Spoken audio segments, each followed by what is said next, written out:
দুর্ঘটনার আয়োজন করি, আমরা লক্ষ্য করেছি যে আপনাদের ভিতরে এই বিষয়ে তেমন কোনো সচেতনতা নাই। আগুন ধরলে কি করতে হবে এখনো অনেকে জানে না।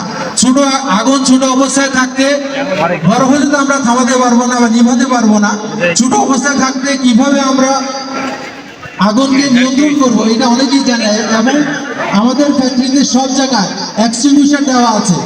অনেকেই এখনো কিভাবে এক্সটিংগুইশার পরিচালনা করে আগুনকে নিভাতে হয় এটা আমরা জানি না।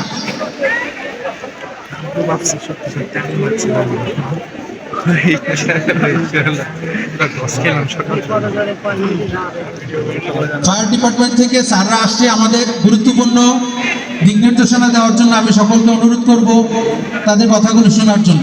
ধন্যবাদ।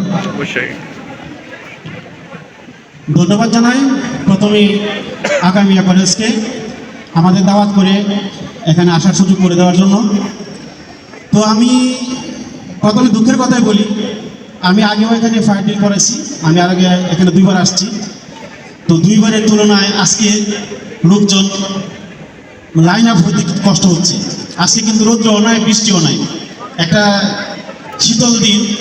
তা আমি আশা করছিলাম আপনারা সবাই লাইন আপ হবে। তো যেহেতু সময় কম, আমিও সংক্ষেপে শেষ করবো।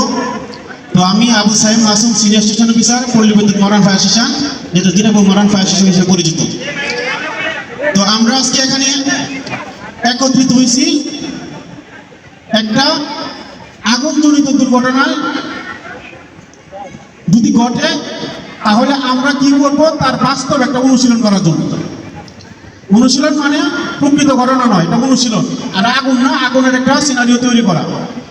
তো আমরা যারা আজকে যে অবস্থায় আছি, এখন যে অভ্যাসটা আমরা গড়ে তুলব এই শান্তিকালীন সময়ে ঢিলের মাধ্যমে, অগ্নিকাণ্ডের সময় কিন্তু আমাদের মধ্যে এই অভ্যাসটাই থেকে যাবে।